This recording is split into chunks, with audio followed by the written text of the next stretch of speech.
Hello, welcome back to Work Life Harmony. This is actually the very last podcast of 2021. So if you are listening to this right when it comes out, I figured it was a perfect time to address the elephant in the room, which many of you may be starting to think about, which is this whole idea of New Year's resolutions. And I'll cut to the chase. I am not setting them. And I want to tell you why, and maybe encourage you to think about resolutions differently and shift your thinking into something that would be far more beneficial for you to spend your time on than New Year's resolutions. So we all know, end of the new year or end of the year, starting of a new year, people usually will sit down, and I used to do this as well, and think about, okay, what are my resolutions for next year, right? So we start saying all these things we're going to stop doing, that we're going to start doing, and we get excited for them for maybe 3 days, maybe a week. There's a reason why gym memberships produce such volume of their revenue right at the beginning of a new year. It's all tied to that, right? Well, I want to tell you what the definition of a resolution is and why this sets people up for feeling like failures. So I looked up resolution, and the definition is a firm decision to do or not do something. And whether you realize it or not, when you say resolution, it just has that sense of firmness, right? Right, wrong. You're either going to do it or not do it. So let's say you had a New Year's resolution that has to do with so many people do, health and wellness, and you're doing great, and suddenly it's day 5 and you don't feel like doing that workout, or you eat that thing you said that you had a resolution you weren't going to do anymore. Well, what do you usually do? Do we instinctively go, it was just one day, no big deal, brush off and move on? No. What we usually do is feel like failures already, week 1 into the new year, and then we just say, forget it. Because we have this idea of it's all or nothing. It's this firm decision, either doing it or not doing it. So the minute one day doesn't go as planned, we kind of throw the whole thing out the window. And so this is why I stopped this idea of New Year's resolutions several years ago. Now, I did do a podcast, I believe 2 years ago, on goal setting and why I like thinking about goals instead of resolutions.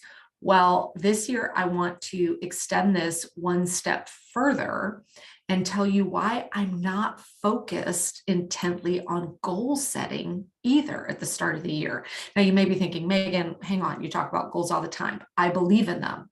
I set them, but that's not where my focus is going to lie. And I want to share this idea from the book Atomic Habits. If you have not read Atomic Habits, by all means, make that one of your plans for the end of this year, the start of the new year. It is, I could probably do my entire podcast on like every week, just picking one sentence from that book and talking about it. But he really talks about this idea of your goal is your desired outcome, right? I want to lose 10 pounds. I want to write a book. I want to start a business. That's your goal.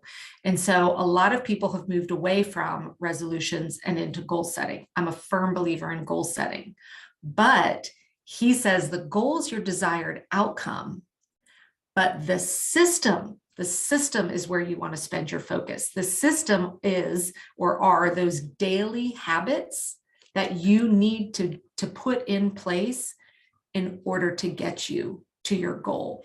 Now, if you've been through my top program, I've got kind of a sub course in there called Goal to Grow, where we really zero in on the system aspect of ensuring that you meet your goals. And this is something we're going to be doing a deep dive into all next year for everyone who is in my Planapalooza membership as well. And if you want to experience what one of those workshops is like, just go to megansummerall.com/plan. You can jump in to the January quarterly Planapalooza workshop and join us there, because this is what we're going to be really zeroing in on, is this idea of the systems. So if we think of a goal as a desired outcome, and I was actually talking to a friend of mine the other day, she has a goal to write a book next year. So, she put it up there and was kind of like, yeah, okay, there's my goal. And so I said, well, where's the rest, where's your plan? What system are you putting in place to make sure that you can get there? And she said, oh, well, I'm just going to make sure that I am writing a chapter every week. I said, okay. But again, what is the system? What are the daily habits you're putting in place to make sure that you get that chapter written each week? She paused. She's like, well, what do you mean? I said, well, have you looked at your calendar? Have you set aside time? Have you thought about how much time do you need to write all week to get that chapter done each week? Have you figured out when is your best time for writing? When are you feeling most creative? How much time do you need per day, per week, etc.? And all of a sudden the light bulb started going off. She's like, oh, okay, now I get what you're talking about. I said, we need to focus all of your energy right now in figuring out, testing and tweaking the system that you need to put in place to ensure that you hit that goal of writing the book next year. Most people spend all this time visioning, dream boarding, all of that about their goals, and then they stop there. And if you're stopping there and you have all these great goals, the chances of you hitting them are slim to none if you don't then spend your time and energy creating, testing, and tweaking the system. Now, notice I didn't just say creating the system. I also said testing and tweaking. So back to my friend that is working on writing the book, everything for me always boils back into your calendar, your time, right? You've got to have the time to do this. So we looked at her calendar. We looked at the realities of her current life. She's got 3 kids. She's homeschooling 1, 2 are in school. So she's already got a lot of constraints on her schedule. So once we dug into that, we recognized there is a little window, Monday through Friday for 45 minutes, where currently that time is just kind of being busy. Nothing really valuable is going on there, but it is a window of time where she could sit quietly and have that focused time at her computer doing writing work. So we said, okay, the system that we're going to put in place is every day during this 45-minute window, you are going to sit at your computer and you are going to write. Now, we also know that with 3 kids, sometimes plans don't go as we lay out for the week. So we also created a little buffer window. She says her family usually sleeps in on Saturday morning. She's kind of an early riser. She likes that quiet time. That's usually where she does her best thinking.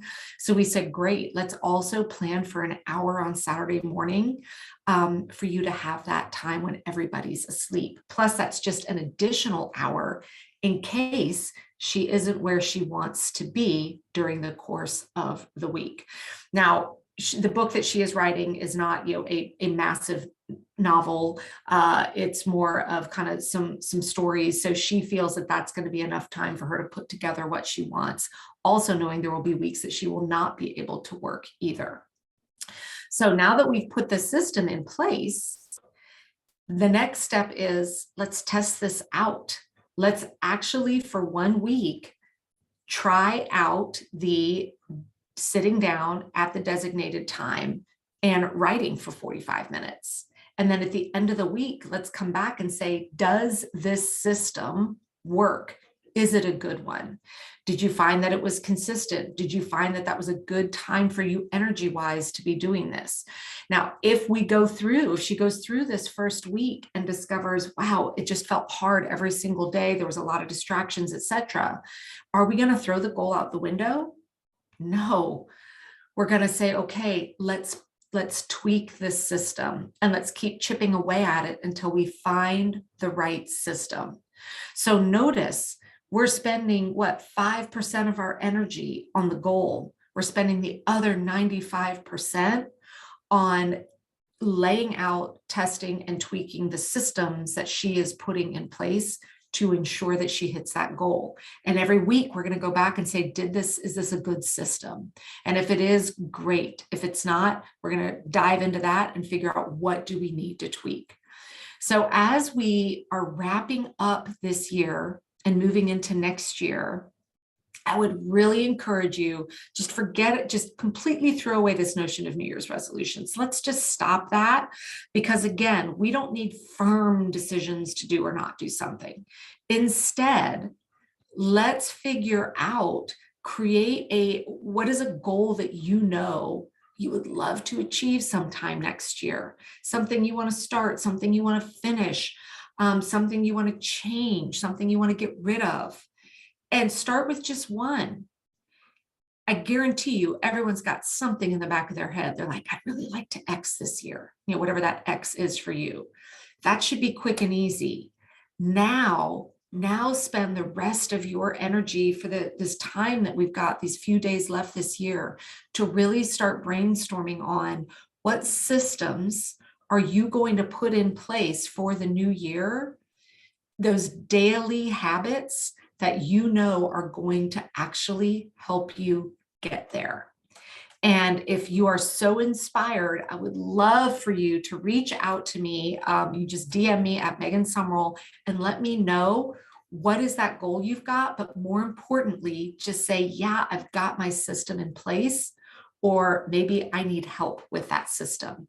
And if you find that you're struggling with creating that system, then I definitely want you to check out the Planapalooza. That might be a great opportunity for you. It is a 5-hour live workshop that is going to be happening there early January. Again, you can just go to megansummerall.com/plan. And that might be a great way to help you really get up and running with your systems. So I can't wait to hear what you all are putting in place. I know I've already got a couple systems I am drafting out right now to help me reach some of my goals for next year. And I look forward to celebrating all the wins that we have along the way together.